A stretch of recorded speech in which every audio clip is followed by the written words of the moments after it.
आपका स्वागत है हमारे YouTube चैनल सनशाइन एकेडमी उत्रोला में। पिछले हिंदी की क्लास में हमने शब्द विचार के बारे में पढ़ा था और हमने जाना था शब्द विचार के कितने भेद होते हैं।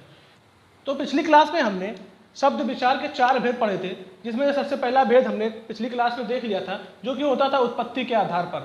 तो पहला भेद हमारा खत्म हो चुका है। दूसरा भेद आज की क्लास में हम देखेंगे। तो दूसरा भेद हमारा है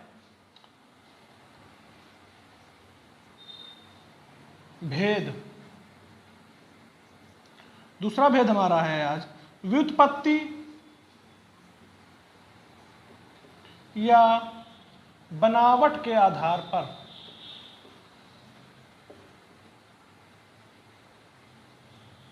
बनावट के आधार पर शब्द भेद।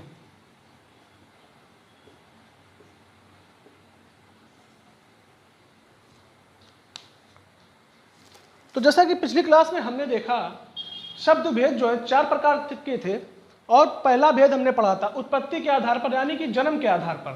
तो उसके बारे में हमने जाना था। तो इस क्लास में हम जानेंगे व्युत्पत्ति या बनावट के आधार पर शब्द के भेद कैसे होते हैं। तो पहले जानेंगे व्युत्पत्ति के आधार पर शब्द के कितने भेद हैं। तो व्युत्पत्ति के आधार पर, व्युत्पत्ति या बनावट के आधार पर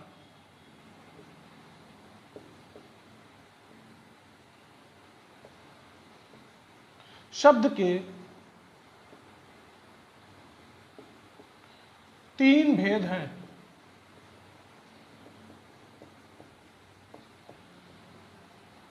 तो हम देखेंगे व्युत्पत्ति के आधार पर शब्द के कितने भेद होते हैं। 3 भेद होते हैं। कौन कौन से होते हैं?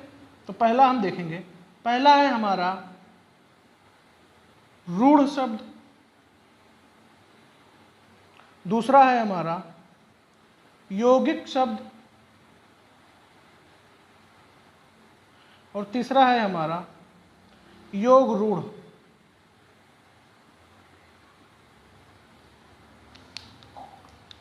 तो जैसा कि हमने देखा, व्युत्पत्ति के आधार पर शब्द के 3 भेद होते हैं, रूढ़ शब्द, यौगिक शब्द और योग रूढ़।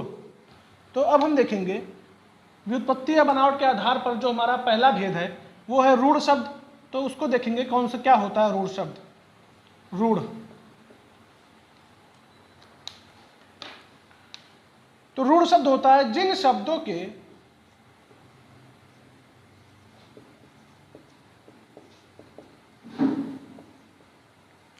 शब्दों के खंड ना किए जा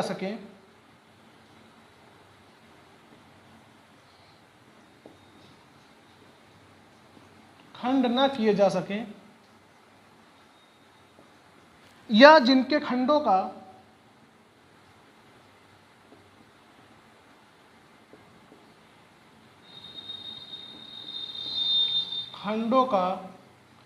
कोई सार्थक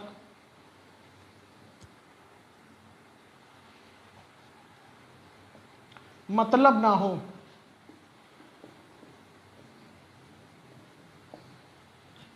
रूढ़ शब्द कहलाते हैं।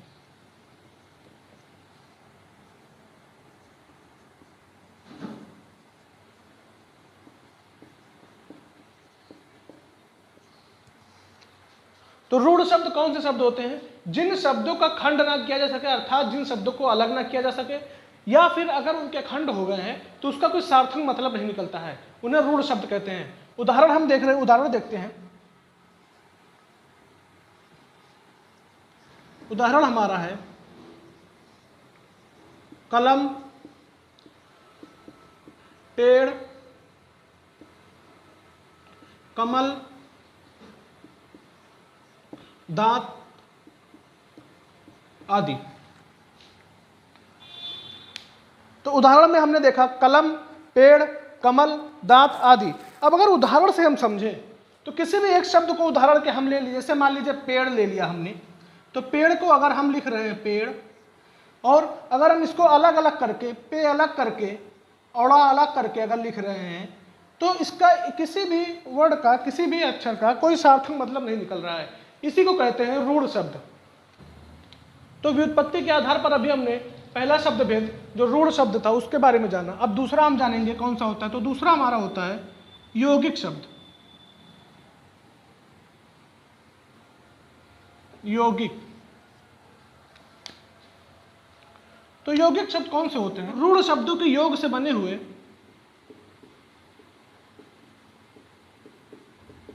रूढ़ शब्दों के योग से बने हुए शब्दों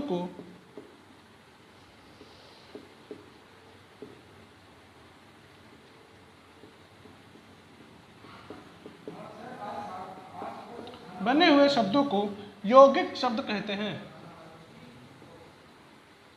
यौगिक कहते हैं।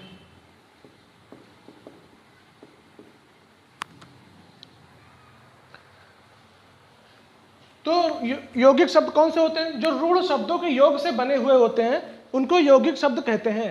इसमें एक चीज और होता है कि खंड करने पर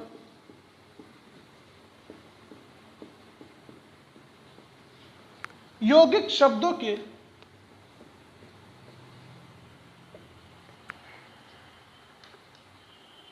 यौगिक शब्दों का अर्थ यथावत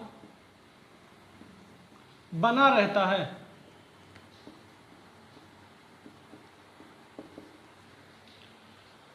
यानी कि यौगिक शब्द कौन से होते हैं?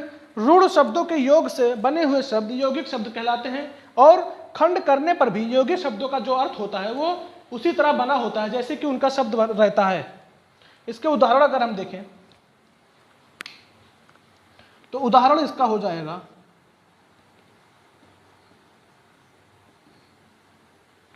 विद्यालय, अनाथालय,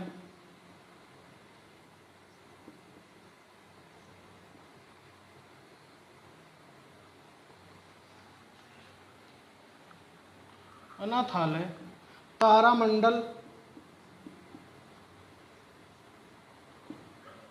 आदि।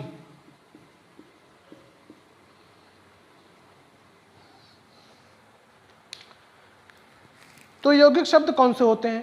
यौगिक शब्द उन शब्दों को कहते हैं जो रूढ़ शब्दों से मिलकर के बने होते हैं और उनका खंड करने पर भी उनके जो यौगिक शब्द होते हैं वो यथावत यानी कि उसी तरह बने होते हैं जैसे कि वो पहले रहते हैं। अगर हम उदाहरण से देखें तो उदाहरण में अगर हम तारामंडल को उदाहरण में ले रहे हैं,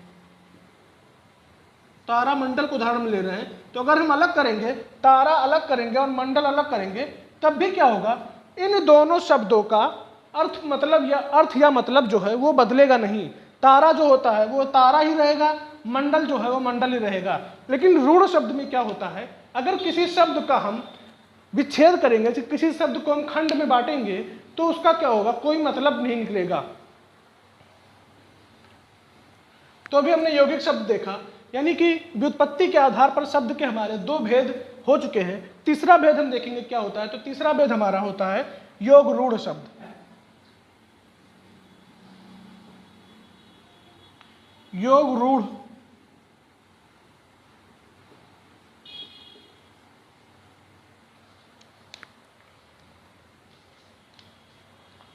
योग रूढ़ क्या होता है? ऐसे यौगिक शब्द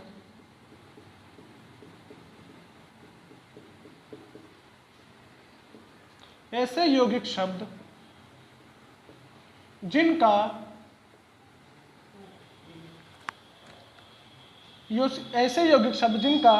कई मतलब होते हुए भी या कई अर्थ होते हुए भी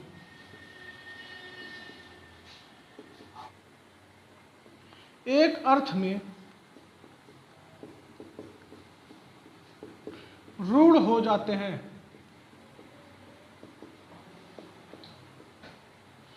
यौगिक कहलाते हैं, योग रूढ़ कहलाते हैं, योग रूढ़ कहलाते हैं।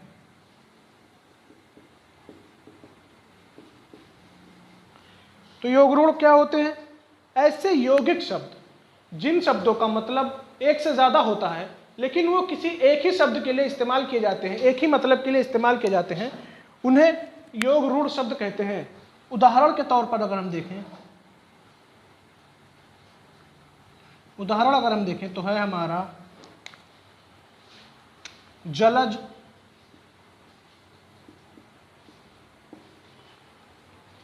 लंबोदर, श्वेतांबर।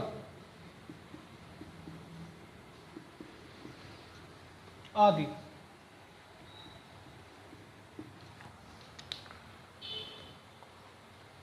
तो योग रूढ़ क्या होते हैं? ऐसे यौगिक शब्द जिनका कई अर्थ होते हैं, यानी कि ऐसे यौगिक शब्द जिनके एक से ज्यादा अर्थ होते हैं लेकिन वो किसी एक ही शब्द के लिए इस्तेमाल किए जाते हैं, उन्हें योग रूढ़ शब्द कहते हैं। अब अगर यहाँ पर उदाहरण से हम समझें तो उदाहरण अगर हम ले लें जलज, तो जलज का इस्तेमाल जो होता है वो सिर्फ और सिर्फ कमल फूल के लिए होता है, जबकि जलज का अगर सामान्य लफ्जों में हम समझे, सामान्य भाषा में समझे, तो जलज का मतलब होता है जल में जन्म लेने वाला, जल में जन्म लेने वाला।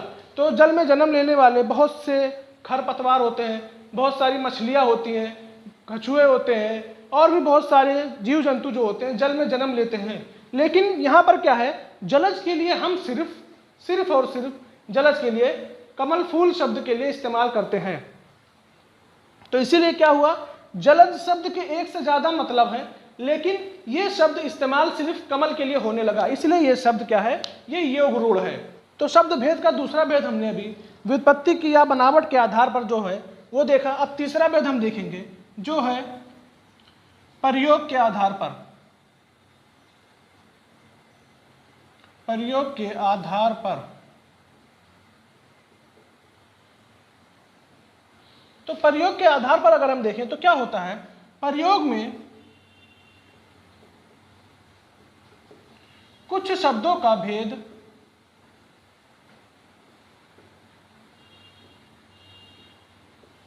बदल जाता है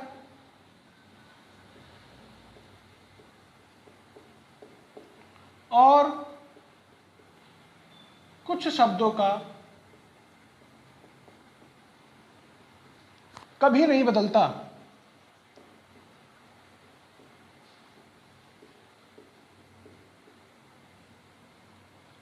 इसी दृष्टि से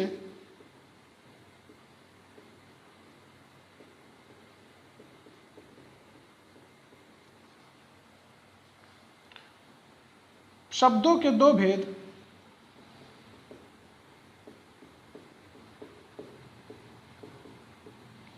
किए गए हैं।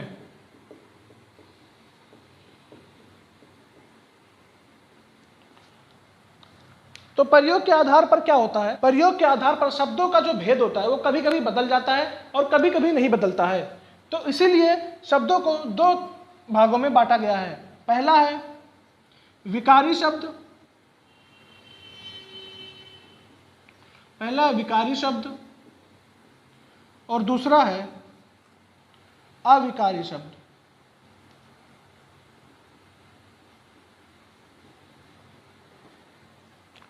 तो प्रयोग के आधार पर शब्दों का भेद क्या होता है, प्रयोग के आधार पर शब्दों का जो भेद होता है वो बदल जाता है और कुछ शब्दों का भेद कभी भी नहीं बदलता है। इसी दृष्टि से शब्दों को दो भागों में बांटा गया है, पहला है विकारी शब्द और दूसरा है अविकारी शब्द। तो अब हम जानेंगे कि विकारी शब्द यानी कि प्रयोग के आधार पर जो हमारा पहला भेद है वो क्या होता है, उसके बारे में जानेंगे। तो पहला हमारा भेद है विकारी शब्द।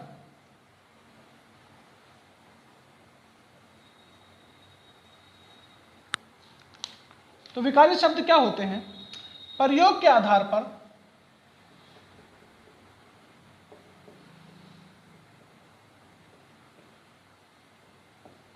जिन शब्दों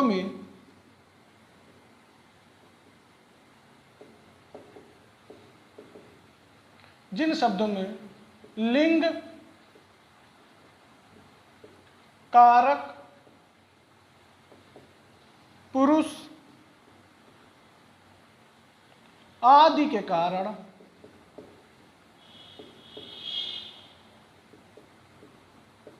विकार आ जाए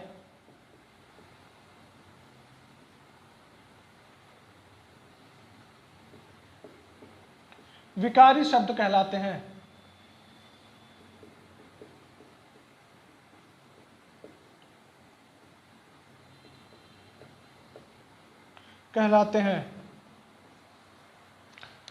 तो विकारी शब्द कौन से होते हैं, विकारी शब्द वो शब्द होते हैं जिनमें प्रयोग के आधार पर लिंग, कारक या पुरुष के आदि के कारण कोई किसी भी प्रकार का विकार आ जाए उसको विकारी शब्द कहते हैं। इसका उदाहरण अगर हम देखें उदाहरण हो जाएंगे, जैसे लड़का, पशु, लंबा, तू आदि। तो क्या होता है, विकारी शब्द प्रयोग के आधार पर जिन शब्दों में लिंग, कारक, पुरुष आदि के कारण विकार आ जाए विकारी शब्द कहलाते हैं। तो उसके उदाहरण कौन कौन से होंगे? लड़का, पशु, लंबा, तू या फिर आदि। प्रयोग के आधार पर जो हमारे दो भेद थे, उसका पहला भेद विकारी शब्द हमने देखा। अब दूसरा भेद हम जानेंगे कौन सा होता है। दूसरा भेद हमारा है अविकारी शब्द।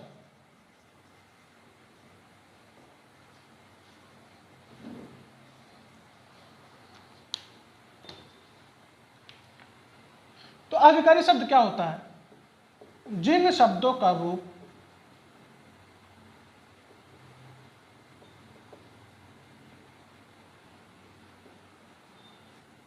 तो अविकारी शब्द क्या होता है? जिन शब्दों के रूप में कभी विकार या परिवर्तन नहीं आता, उन्हें अविकारी शब्द कहते हैं। तो अविकारी शब्द क्या होते हैं? जिन शब्दों के रूप में कभी विकार या परिवर्तन नहीं आता, उन्हें अविकारी शब्द कहते हैं। इसका उदाहरण हम देखें।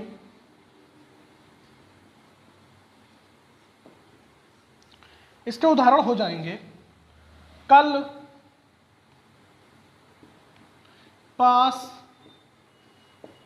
धीरे, अथवा, और आदि। तो अविकारी शब्द कौन से होते हैं? जिन शब्दों के रूप में कभी कोई विकार या परिवर्तन नहीं आता, उन शब्दों को अविकारी शब्द कहते हैं। इसके उदाहरण कौन कौन से? कल, पास, धीरे, अथवा और आदि। तो अविकारी शब्द क्या होता है, ये चीज हमने देखा और इसका उदाहरण देखा। अब इसमें एक चीज हम और जानेंगे कि किन किन चीजों को हम अविकारी शब्द कह सकते हैं। तो अविकारी शब्द किनको किनको कह सकते हैं? वो है क्रिया विशेषण,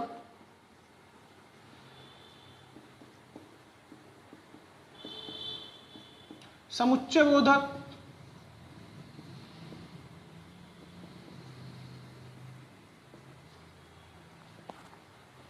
विस्मयादि बोधक,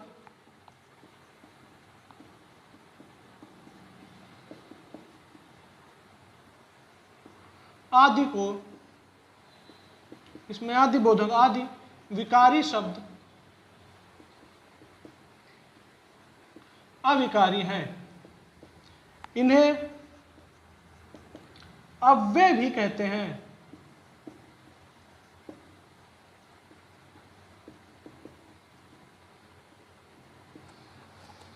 तो अविकारी क्या होता है? जिन शब्दों का रूप में कोई भी परिवर्तन नहीं होता है, वो शब्द अविकारी कहलाते हैं। उदाहरण के तौर पर हमने देखा कल, पास, धीरे, अथवा और आदि। इसमें एक चीज और भी है कि क्या क्या चीजें अविकारी कहलाएंगी। तो पहला है क्रिया विशेषण, फिर समुच्चय बोधक, विस्मयादि बोधक, आदि अविकारी शब्द हैं और इनको हम अव्यय भी कहते हैं। तो शब्द विचार का हमारा चौथा भेद है अर्थ के आधार पर। शब्द विचार अर्थ के आधार पर यानी मतलब के आधार पर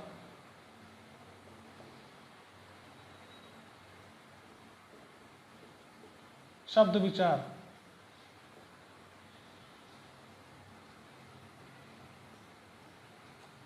तो अर्थ के आधार पर शब्द के चार भेद बताए गए हैं। अर्थ के आधार पर शब्द के चार भेद बताए गए हैं।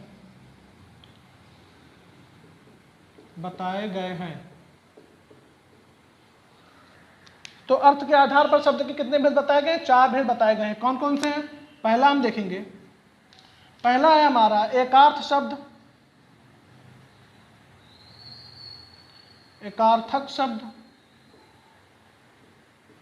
दूसरा है हमारा अनेकार्थक शब्द,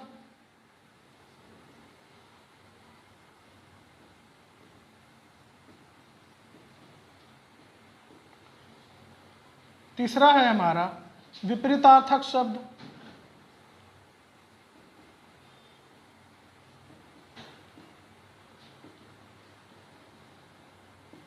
चौथा है हमारा समानार्थक शब्द।